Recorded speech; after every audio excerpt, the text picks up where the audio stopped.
दिखाया कि केवल एलओसी नहीं, इंटरनेशनल बॉर्डर के पार जाके भी भारत पाकिस्तान के अंदर किसी भी टारगेट को प्रिसाइसली उस पर हमला कर सकता है और आतंकवाद के खौफ को समाप्त कर सकता है। इस पूरे ऑपरेशन का लक्ष्य क्या था, इसे समझने की आवश्यकता है। लक्ष्य क्या था? क्या हमने लक्ष्य की पूर्ति की? What was the aim of Operation Sindoor? Did we achieve what we aimed for? क्या लक्ष्य था? नंबर 1 लक्ष्य था आतंकवादी ठिकाने जो दूर दराज इलाके में हैं पाकिस्तान में, जहां आज तक कोई नहीं पहुंच पाया, जहां आज तक पाकिस्तान के आतंकवादियों को लगता था कि वो सुरक्षित हैं, वहां तक पहुंचना यह लक्ष्य था। दूसरा लक्ष्य था आतंकवादियों को ढेर करना, मार देना। तीसरा लक्ष्य था इन टारगेटों को जमींदोज करना, उन्हें मिट्टी से मिला देना। चौथा लक्ष्य था इस पूरे काम को करते हुए कोई भी सिविलियन, उसके ऊपर किसी प्रकार से कोई इंजुरी नहीं होना।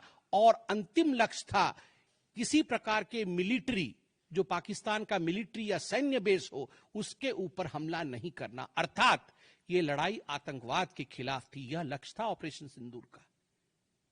This was a fight against terrorism and terrorists. क्या हम लक्ष्य को पा पाए?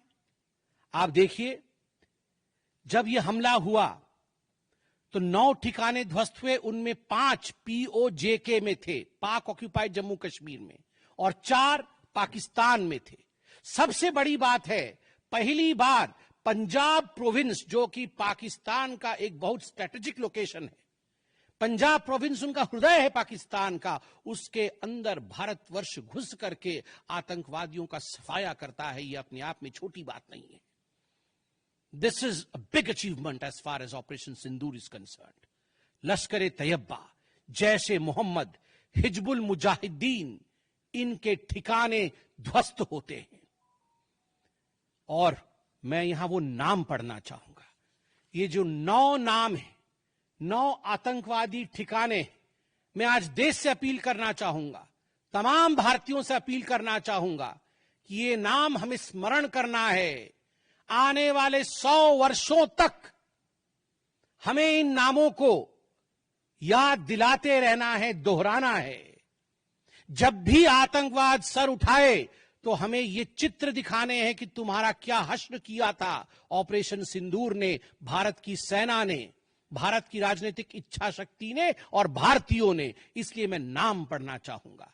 सवाई नाला कैंप मुजफ्फराबाद, जो POJK में है, 30 किलोमीटर दूर है एलओसी से, उसे ठिकाना लगाया गया। लश्कर-ए-तैयबा का ट्रेनिंग सेंटर था। 20 अक्टूबर 2024 सोनमर्ग में और 24 अक्टूबर 2024 गुलमर्ग में जो आतंकी हमले हुए थे, उसमें यहां से आतंकवादी आए थे। और सबसे बड़ी बात, 22 अप्रैल 2025 को जो आतंकवादी आकर पहलगाम में हमारे नागरिकों को मार के गए थे, हमारी बहनों के माथे से जिन्होंने सिंदूर पोंछने का काम किया था, उनका प्रशिक्षण भी इसी केंद्र में हुआ था, सवाई नाला कैंप मुजफ्फराबाद। सैयदाना बिलाल कैंप मुजफ्फराबाद, ये जैसे मोहम्मद का ट्रेनिंग सेंटर था, ये दूसरा कैंप जो ध्वस्त हुआ। गुलपुर कैंप कोटली, ये एलओसी से 30 किलोमीटर दूर था, लश्कर-ए-तैयबा का बेस था। और 20 अप्रैल 2023 को पुंछ में, 9 जून 2024 को जो तीर्थ यात्री को बस में हमला करके मारने का काम किया था आतंकवादी, यहां गुलपुर कैंप से आए थे जो कोटली में है, उसे ध्वस्त किया गया। बरनाला कैंप बिरगढ़, बरनाला कैंप जो 9 किलोमीटर दूर है एलओसी से, उसे समाप्त किया गया। अब्बास कैंप कोटली जो 13 किलोमीटर दूर है एलओसी से, लश्कर-ए-तैयबा का फिदाइन सेंटर है और 15 आतंकवादियों को एक साथ ट्रेन कर सकता है, उसे ध्वस्त करके गिराया गया। सरजाल कैंप सियालकोट अंतर्राष्ट्रीय सीमा से 6 किलोमीटर दूरी पर है, इंटरनेशनल बॉर्डर से। सांभा कठुआ के सामने है और मार्च 2025 में जम्मू और कश्मीर पुलिस के 4 जवान शहीद हुए थे, उनको मारने का काम इन्हीं आतंकवादियों ने किया था जो सरजाल कैंप से आए थे सियालकोट के। उस कैंप को ध्वस्त कर दिया गया। महमूना जाया कैंप सियालकोट, जो कि 12 से 18 किलोमीटर इंटरनेशनल बॉर्डर से दूर है, मैं एलओसी की बात नहीं कर रहा हूं, इंटरनेशनल बॉर्डर से, और हिजबुल मुजाहिदीन का अड्डा है, बहुत बड़ा कैंप है। कठुआ और जम्मू क्षेत्र में जो भी आतंकवादी गतिविधि होती है, सियालकोट के इस मजनूमा जाया कैंप से आतंकवादी भेजे जाते हैं। भारतवर्ष ने उसे ध्वस्त किया। मरकज तैयबा मुरीद के, जो कि अंतर्राष्ट्रीय सीमा से 18 से 25 किलोमीटर दूर है, 2008 के मुंबई का जो हमला हुआ था, 26/11 के नाम से जिसे हम जानते हैं, उसमें जो आतंकवादी आए थे, अजमल कसाब और डेविड हेडली, उनकी ट्रेनिंग मरकज तैयबा मुरीद के में हुआ था। और आज मैं फक्र के साथ कह सकता हूं, गर्व के साथ कह सकता हूं कि भारत की सेना ने, भारत की राजनीतिक इच्छा शक्ति ने और भारतीयों ने मरकज तैयबा मुरीद के को ध्वस्त किया है, समाप्त किया है। मरकज सुभान अल्लाह बहावलपुर इंटरनेशनल बॉर्डर से 100 किलोमीटर की दूरी पे है। विश्व में किसी ने ऐसा नहीं सोचा होगा, पाकिस्तान ने तो सपने में भी नहीं सोचा होगा कि भारत की सेना के पास, भारत की एयरफोर्स के पास और भारत के राजनेताओं के पास ऐसी इच्छा शक्ति होगी कि इंटरनेशनल बॉर्डर से 100 किलोमीटर दूर घुस के वो हमारे आतंकी अड्डे को ध्वस्त कर सकते हैं। मरकज सुभान अल्लाह, जो कि जैशे मोहम्मद का मुख्यालय था, उस मुख्यालय को भारत की वायुसेना ने ध्वस्त किया। यह कोई छोटा विषय नहीं है। यह बहावलपुर एक ऐसा स्थान है जहां यूनाइटेड स्टेट्स, यूएस भी अपने ड्रोन नहीं भेज पाया था। उस जगह पे भारत घुस के मारता है। आज का भारत, आज का नया भारत यही है। ये नाम, जो 9 नाम मैंने पढ़े, हमें याद रखने चाहिए, मगर उन नामों के साथ मैं कुछ और भी बताना चाहता हूं। जो आतंकवादी मारे गए, एक लक्ष्य था आतंक के ठिकानों को, आतंक के अड्डों को सफाई करना, ध्वस्त कर देना। दूसरा लक्ष्य था ऑपरेशन सिंदूर का, आतंकवादियों को चुन चुन कर मारना, उन्हें मिट्टी में मिलाना। 100 से अधिक आतंकवादी मारे गए, 100 से अधिक। मैं कुछ आतंकवादियों के नाम पढ़ता हूं जिनको कि हम डिस्कस करते थे डिबेट्स में, टीवी पे, यूएन ने, जिनको कि यूएस ने भी कंडेम कर रखा था। मैं नाम पढ़ रहा हूं। मुदस्सर कादियान खास उर्फ मुदस्सर उर्फ अबू जुंदाल। अबू जुंदाल नाम से हम जानते थे इस आतंकवादी को। और जो लश्कर तैयबा का आतंकवादी था, वो मरकज तैयबा का जो मुरीद के में है, उसका इंचार्ज था। जब वो मरा तो उसके गार्ड ऑफ ऑनर, उसका जो जनाजा निकला, उसमें पाकिस्तान के आर्मी के अधिकारी थे, पाकिस्तान आर्मी के चीफ थे, पंजाब सीएम मरियम नवाज भी उसमें रही।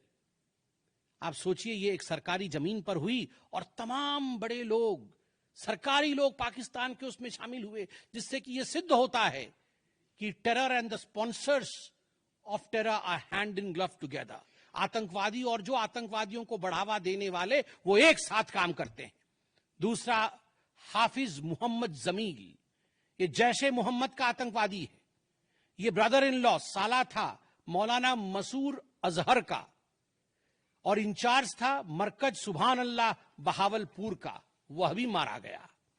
तीसरा आतंकवादी मोहम्मद यूसुफ अजहर उर्फ उस्ताद जी उर्फ मोहम्मद सलीम उर्फ घोशी साहब, जैसे मोहम्मद का नामी आतंकवादी, और यह भी मौलाना मसूद अजहर से जुड़ा हुआ था, और यह वेपन ट्रेनिंग देता था जैशे मोहम्मद का। और सबसे बड़ी बात, IC 184 के हाईजैकिंग में इसका हाथ था। IC 814 के हाईजैकिंग में इसका हाथ था, वह भी मारा जाता है। चौथा आतंकवादी खालिद उर्फ अबू अक्स का। खालिद ये लश्कर तैयबा का आतंकवादी था, फैसलाबाद में मारा गया और वहां उसका फ्यूनरल होता है। अब मैं ये तस्वीर दिखाना चाहूंगा, आप ये तस्वीर देखिए। यह तस्वीर कोई साधारण तस्वीर नहीं है। यह तस्वीर है उन आतंकवादियों का जिनका जनाजा निकला। और इस तस्वीर में मैं दिखाना चाहूंगा कि ये जो खड़ा है सामने व्यक्ति, इस व्यक्ति का नाम है, ये एलईटी का कमांडर है, लश्कर तैयबा का कमांडर है, अब्दुल रऊफ। अब्दुल रऊफ जो खुद एक स्पेशली डेजिग्नेटेड ग्लोबल टेररिस्ट, जिसको यूएस के ट्रेजरी बेंच ने डेजिग्नेट कर रखा है, अमेरिका के ट्रेजरी बेंच ने इसे आतंकवादी घोषित कर रखा है, वह सामने खड़ा है जनाजे में। और उसके पीछे जो खड़े हैं, मैं एक एक करके नाम पढ़ता हूं। लेफ्टिनेंट जनरल फैयाज हुसैन शाह, जो कि लेफ्टिनेंट जनरल है पाकिस्तान आर्मी के। मेजर जनरल राव इमरान सरताज, जो कि मेजर जनरल है पाकिस्तान आर्मी के। ब्रिगेडियर मोहम्मद फुरकान शब्बीर, पाकिस्तान आर्मी के। Doctor Usman Anwar, IGP Punjab. और Malik Sohaib Ahmed Barth, member of provincial assembly of Punjab. ये बड़े बड़े लोग, तथाकथित सरकार के बड़े बड़े लोग, पाकिस्तान के आतंकवादियों के जनाजा में शामिल होने आए हैं। और जनाजे को लीड कर रहा है एक आतंकवादी, डेजिग्नेटेड आतंकवादी। और आप देखिए, ये बिफोर और आफ्टर, ये जितने भी मैंने आपको अभी आतंकवादी ठिकानों का नाम बताया, किस प्रकार उनकी परिस्थिति थी और क्या उनकी परिस्थिति हुई, यह इस तस्वीर से हम देख सकते हैं। तो उद्देश्य मैं बता रहा था, ऑपरेशन सिंदूर का उद्देश्य बहुत स्पष्ट था। उसका उद्देश्य था आतंकवाद के ठिकाने को ध्वस्त करना, आतंकवादियों को मारना और आतंकवाद के खिलाफ एक संदेश भेजना। और उसमें हम सफल हुए। पहली बार एक बात पूरे विश्व ने देखा कि पाकिस्तान का हर इंच भारत के पहुंच के अंदर है। कोई कोना पाकिस्तान का ऐसा नहीं है जो भारत के पहुंच से बाहर हो। और आप सोच के देखिए, पाकिस्तान का एयर डिफेंस सिस्टम फेल हो जाता है। पाकिस्तान का एयर डिफेंस सिस्टम फेल हो जाता है जिस समय 6 और 7 के रात के बीच ये पूरी कार्यवाही हो रही थी। रफाल विमान द्वारा स्काल्प और हैमर मिसाइल्स के माध्यम से 23 मिनट के अंदर, 23 मिनट्स के अंदर एक विंडो था, जिस विंडो के अंदर ये 9 के 9 आतंकवादी ठिकाने उन्हें ध्वस्त कर दिए गए। 23 मिनट में पूरा विश्व ने देखा कि भारत क्या कर सकता है। मुझे लगता है पूरे विश्व में इस प्रकार से 23 मिनट के अंदर इतने प्रेसिशन के साथ आतंकवादी ठिकानों पर हमला किसी देश ने पहले किया होगा। और जब यह पूरा एक्सरसाइज समाप्त हुआ, उसके बाद जब हमारे एमईए ने, हमारी आर्मी ने प्रेस कॉन्फ्रेंस किया, तो उसमें कुछ 4 शब्द बहुत महत्वपूर्ण थे। वो 4 शब्द हैं: controlled, precise, measured, non escalatory. हमने ये जो 9 अड्डे ध्वस्त किए, वो कंट्रोल्ड तरीके से ध्वस्त किए। प्रिसाइज, कोई सिविलियन अड्डा या कोई मिलिट्री टारगेट नहीं था, प्रिसाइज टारगेट था, आतंकवादी ठिकाने, उनको ध्वस्त कर दिए। मेजर्ड, जितना ध्वस्त करना था उतना ध्वस्त किया, उसके अगल बगल के किसी स्ट्रक्चर को ध्वस्त नहीं किया। जहां आतंकवादी थे उनके ठिकाने में घुस के उनको मार के निकले। और नॉन एस्केलेटरी, मतलब युद्ध को बढ़ाने वाला नहीं, नॉन एस्केलेटरी, क्योंकि the primary escalation was Pahalgam. जो मूल एस्केलेशन था वो 22 अप्रैल को पहलगाम में पाकिस्तान ने किया था। हमने रिएक्ट किया नॉन एस्केलेटरी। ये 4 शब्द अपने आप को परिभाषित करते हैं कि ऑपरेशन सिंदूर का लक्ष्य क्या था।